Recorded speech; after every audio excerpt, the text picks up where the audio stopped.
Yo, what up, Street Talks? Eric Kim, or The Thought. Visual poetry in everyday life. So, I think what we're trying to do as photographers, visual artists, whatever,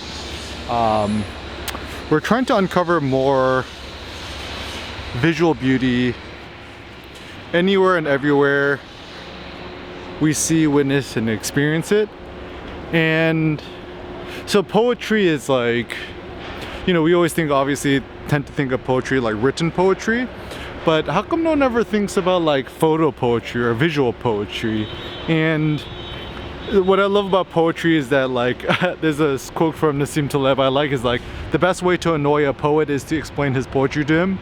So kind of similarly speaking too, when it comes to, you know, our photos or anything that we do, like art poetry cannot be explained in the scientific rational sense, and perhaps that's like towards a philosophy of aesthetics, is art is actually best when it is inexplainable.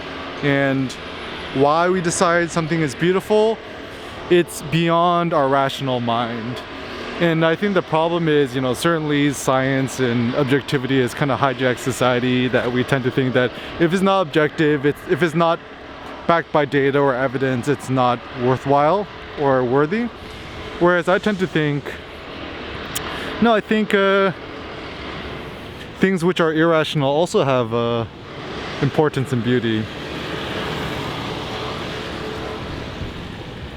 And it seems that the more we try to rationalize things and stuff like that, it tends to create a much less aesthetic life. So for example, when it comes to love, you know, who are we to explain why we love somebody or something? Or, you know, even when it comes to like partners that we decide to fall in love with, I mean, we could create reasons why we love somebody, but the reasons we create for why we think somebody is lovable, it totally might be, you know, after the fact, trying to do a pseudo rationalization of why we love somebody seems to be kind of a bad way to do things. Whereas I think it's better that we could just harness randomness, chance, and uncertainty and delight in the inexplainable. There's a lot of things which cannot be explained, which are still very beautiful.